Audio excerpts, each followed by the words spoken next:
है PM cares के जरिए आए हुए है वो सिर्फ है तो नकली किस्म के है, उसका कोई उपयोग नहीं हो रहा है। इसकी उच्च स्तरीय इंक्वायरी होनी चाहिए और यहाँ पर जितने अधिकारी थे उन्होंने ऑन रिकॉर्ड ये कहा है कि वो वेंटिलेटर्स किसी भी काम के नहीं है।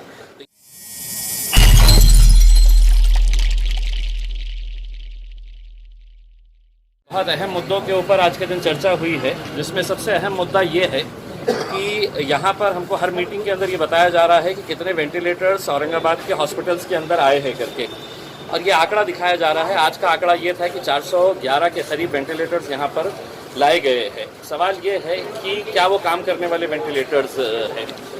150 वेंटिलेटर्स जो है वो केंद्र सरकार की तरफ से आए हैं, जिसे पीएम केयर्स के नाम से है तो भेजा गया है, और वो 150 वेंटिलेटर्स यहाँ पर घाटी हॉस्पिटल के अंदर आए हैं। वो किसी काम के नहीं है, वो फेंकने के लायक के काम के है। 150 के 150 वेंटिलेटर्स जो है वो हम यूज़ नहीं कर सकते हैं, इस वजह से वो वेंटिलेटर्स प्राइवेट हॉस्पिटल के अंदर देना पड़ा है, और वो वेंटिलेटर्स प्राइवेट हॉस्पिटल वाले भी यूज़ नहीं कर रहे हैं।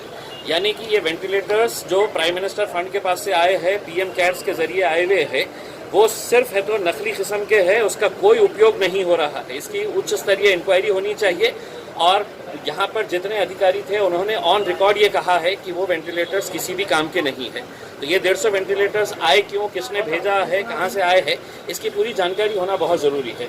दूसरा जो मुद्दा आया है कि जो एक्सेस बिलिंग का जो मामला प्राइवेट हॉस्पिटल्स का आ रहा है, एक दो हॉस्पिटल्स के बारे में है तो बहुत गंभीर कंप्लेंट्स है कि 9-9 लाख रुपए का बिल वहाँ पर दिया जा रहा है पेशेंट्स को।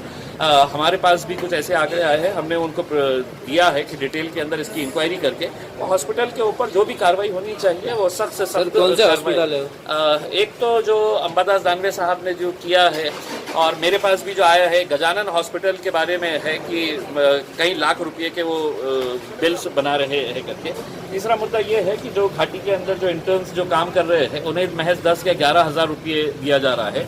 तमाम लोक प्रतिनिधियों ने इस मुद्दे को उठाया और डीन मैडम को और कलेक्टर को ये बताया कि अगर हमारे पास फंड है तो ये जो इंटर्न्स है, ये इंटर्न्स को एक्स्ट्रा पैसा देके इनका भी काम इस्तेमाल, क्योंकि ये लोग स्ट्राइक के ऊपर है। उनका कहना है कि 10-11 हज़ार रुपये में हमारे को जो काम किया जा रहा है वो बहुत कम है और दूसरे शहरों के अंदर ये ज़्यादा दिया जा रहा है।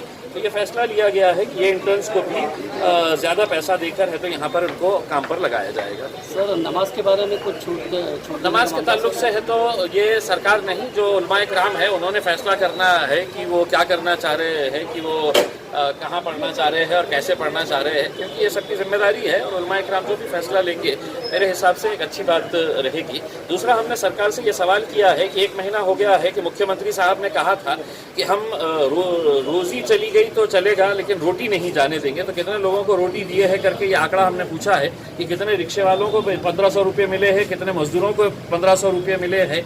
जो लोगों की घोषणा की गई थी कि हम इनको इतना पैसा देंगे, तो क्या एक भी रिक्शे वाला आज औरंगाबाद में है जो ये बोल सकता है कि हाँ मुझे 1500 रुपये मिले हैं करके? तो किसी को भी नहीं मिले हैं और ना प्रशासन के पास ये कोई आंकड़ा है।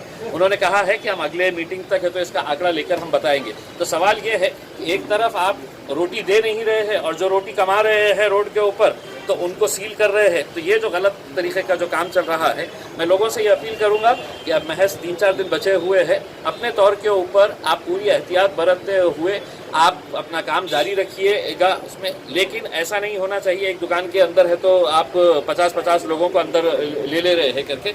ऐसे दुकानों के ऊपर कार्रवाई होनी ही चाहिए। लेकिन जो रोजी रोटी कमा रहे हैं, क्योंकि यही 3-4 दिन है, आगे की कोई गारंटी नहीं है कि आगे भी लॉकडाउन रहेगा या नहीं रहेगा। अगर रहेगा तो फिर सरकार तो कुछ देने वाली नहीं है।